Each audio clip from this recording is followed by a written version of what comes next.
road trips to Vermont and New Hampshire. Um, yeah, basically, yeah, those two states yeah, they're mostly, hills, hills and mountains.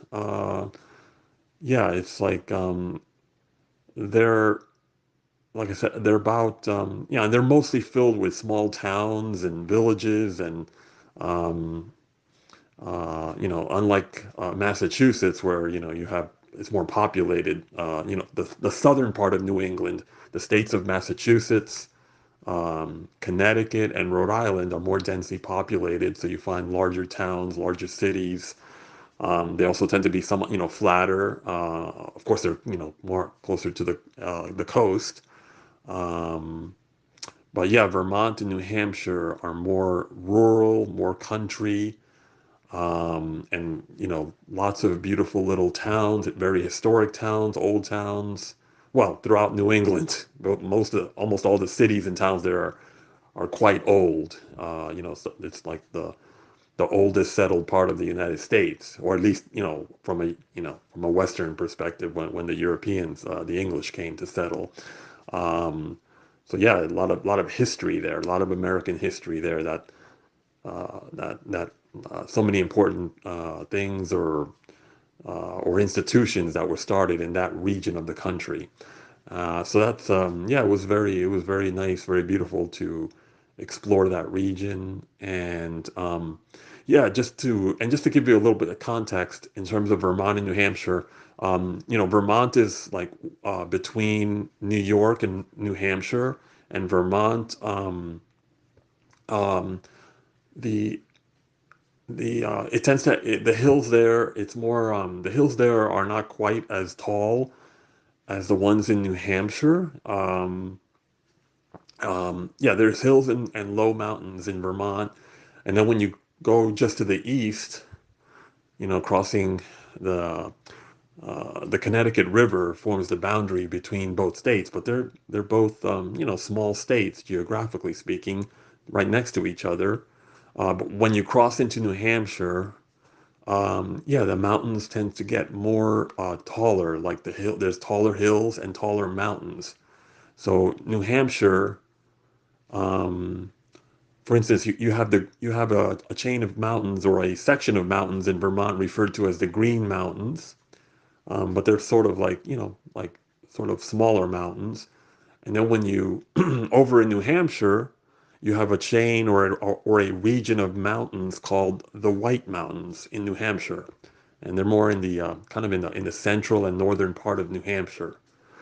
And yeah, the mountains in New Hampshire are the tallest mountains in the northeastern part of the United States. That's where you find the tallest mountains, the more in the northeastern part of the United States. And they're kind of, comparable. The mountains you find in New Hampshire are comparable in height to the ones that you find, let's say, in down in or in North Carolina or Eastern Tennessee or Western North Carolina.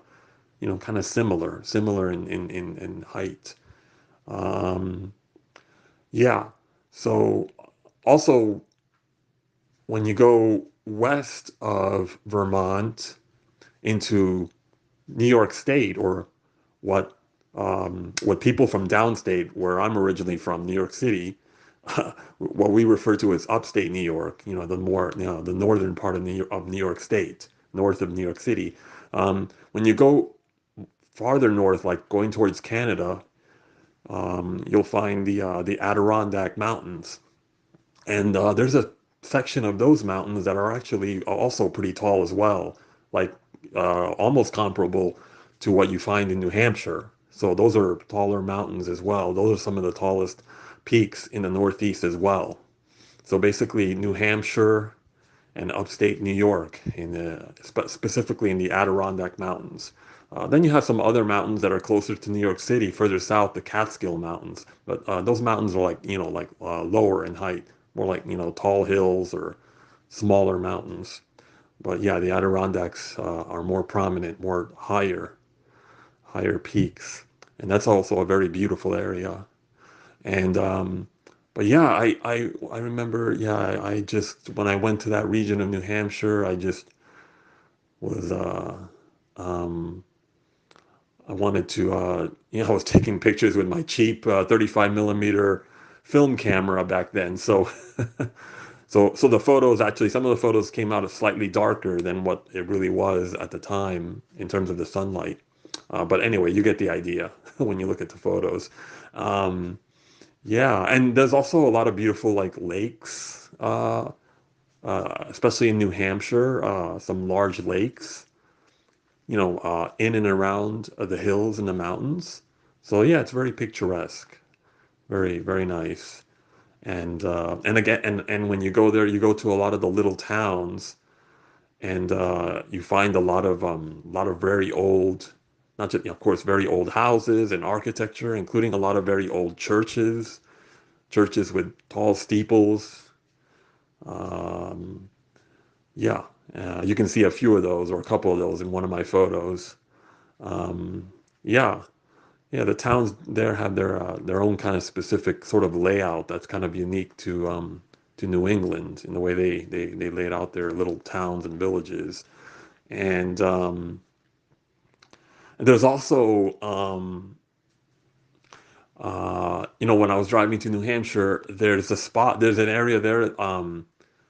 There's Within the White Mountains, you have actually the tallest peak, the tallest mountain in the northeastern part of the United States. It's called Mount Washington, and you can see it in a couple of my photos. You can see there's a there's actually you can go to the top of the mountain in different ways if you want. You can go to the peak. Um, One way to go there, and I believe it's actually in terms of I believe the to the top of the summit is something like 6,288 feet. Which is pretty high, by the standards of the eastern part of the United States. I mean, I know that's not as tall as the mountains that you find in the western part of the United States, but in the eastern part, that's pretty tall. And so anyway, one way to get to the top of the mountain of Mount Washington um, is you can take like a shuttle van or a small shuttle, yeah, like a van that will you can be driven up there. There's like a long winding road that goes up to the top of Mount Washington. It's about 6 or 7 miles, to get to the top from the base. Um, and then another way is you can take a railroad, like a train. There's like a train that will take you up there, apparently. But then you're also allowed to drive up there by yourself, or you can drive up there in your own vehicle, your own car, or whatever, pickup, SUV, whatever, minivan, whatever you have. Um, Not, there are days when the weather conditions are just too rough, and of course the road will be closed, and there'll be nobody will be allowed to go to the summit of Mount Washington. So anyway, on that particular day that I went to New Hampshire, yeah, I drove, by the mountain, sort of at the base on the road that's at the base of the mountain, where you can see the mountain in the distance, and you can see the entrance road of the road that goes up to the top of the mountain, that eventually reaches the top of the mountain after about a 6 or 7 mile distance. It's kind of like yeah, they designed it in such a way that, I mean, it's kind of steep, but it's, gradual enough, or that's why they had to make it 6 or 7 miles long so that you can eventually reach the top. So you can drive there and back and you can drive there and then drive back down. Um, but I was thinking about doing that. I was thinking about driving by the time I got there.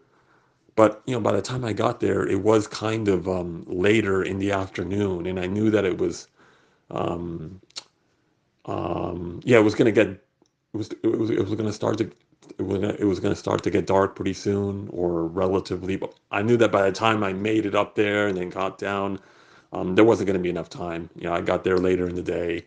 By the time I made it up there or to that specific area, so no, I didn't actually drive. up the road. It's called the Mount Washington Auto Road. But basically, I was fine with that. I just took pictures from the base, from one of the road that bypasses that area of the White Mountains. It's called the Presidential Range. There's like those are some of the tallest peaks in in the state of New Hampshire and in the Northeast. There's Mount Washington. Another one is called Mount Jefferson.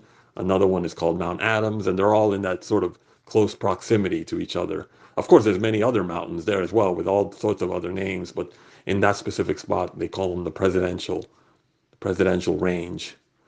And so yeah, yeah, that was basically, yeah. New Hampshire has the taller mountains, the tallest mountains in New England in that region, and then if you go east into there, you east of New Hampshire, you find the state of Maine, which also where mountain you also find mountains there as well. The Appalachian Mountains continue, but again, they're not quite as high as in New Hampshire.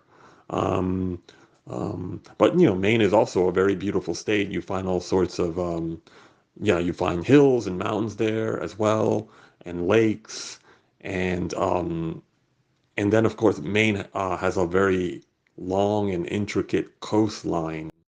But yeah, I drove along the coast of Maine and went to Portland, which is the largest city in Maine, but it's a small city, by most standards. But it's a very, old historic city as well, and very interesting and uh, picturesque in many spots. The coast up there, it's like they have a lot of rocks. It's a rocky coastline. There's not like a lot of like sand beaches. It's like, but it's an interesting, very beautiful, picturesque sort of a coastline that goes in and out and has different islands uh, up and down the coast, and even some hills or overlooks and small cliffs in certain areas, or just areas of just like rocks and rocky coastline. And then you have some famous, you have the famous lighthouse in Portland, Maine, and anyway, Maine is also a very beautiful state. Also, it's a mostly rural state, um, compared to the southern New England, compared to Massachusetts and Rhode Island and Connecticut, which are, Rhode Island and Connecticut are very small states, but they're, more densely populated.